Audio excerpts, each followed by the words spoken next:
Brilliance Audio presents the unabridged recording of The Memory Agent by Matthew B.J. Delaney, performed by James Foster and James Patrick Cronin.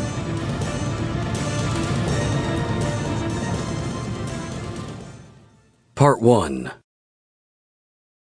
September 1933. In the instant before memory starts, I could have been anyone. All worlds were possible.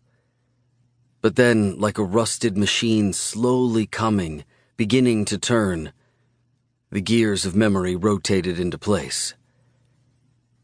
I awoke in a bed, my face glazed with sweat, my mouth dry and awful. I was in an ordinary hotel room. A ceiling fan spun lazily, circulating warm air and distributing the pages of the Pearl S. Buck novel on the small writing desk. A suitcase lay open on the floor, a few stacks of neatly folded clothes visible inside. On the bedside table, an Imperial Airways ticket from London to Cairo. My room was on the third floor of the Luxor Hotel and looked out across the crowded Jewish quarter of Cairo. Outside, the street bustled. Cairo was a city of the salesman. Vendor stalls were packed tightly together, hawking everything from fruits to rugs to falcons. Anything could be had in the streets. The entire classical world had ended up in Cairo, a counterfeit collection that could rival the world's best museums. Several archaeological expeditions that ended in an empty, looted tomb could be artificially augmented with a few select purchases from a vendor's cart. A journal was open on the table. Inside, a list of names. 1. Samuel Clayton. 2.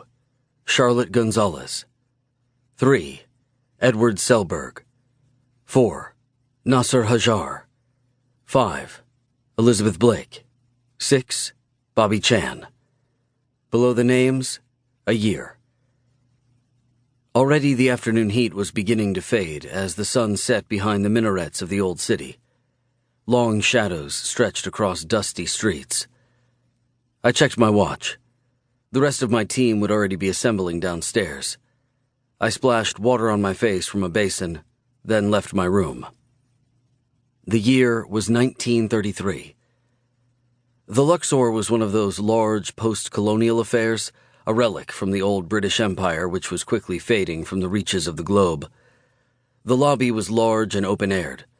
Porters stood at attention in jackets and white gloves, visibly sweating in the heat. In the dining room, brilliantly white-clothed tables were scattered like marbles across the hardwood floor. Charlotte Gonzalez stood alone at the bar drinking tea from a clear glass. Charlotte's skin was luminously pale, her wavy hair a shade more colorless than blonde. The only feature that sparkled with color were her eyes. They were a deep shade of green, big and round as an infant's, but filled with more cunning than naivete. They were the eyes of someone who had experienced the world, and so far had not liked what she had seen. She was the team's linguist and translator. "Rest of the team is still waking up?" Charlotte said. "You know what this is about?" "They must have found something in the desert." Next to arrive was Edward Selberg. He staggered through the main doors of the dining room, holding his head with one hand, a grimace on his face. He had a thin, sharp countenance and narrow eyes, like some minor villain in a Charles Dickens novel.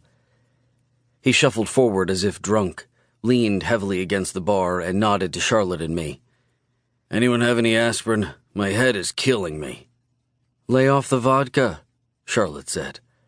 Selberg shook his head. "I don't think I had anything to drink last night. I don't remember a thing." "Which probably means you had too much to drink." He continued to rub his forehead with one hand, while with the other he revolved a pair of dice over and over in his palm. He slapped the dice down onto the bar counter, then poured a cup of tea from the silver pot. The doors swung open again as Samuel Clayton entered. A black man with the misshapen nose and swollen eyes of a former boxer. He wore long boots, khaki pants, and a white shirt held up by a leather bandolier, which also carried the weight of a Colt revolver.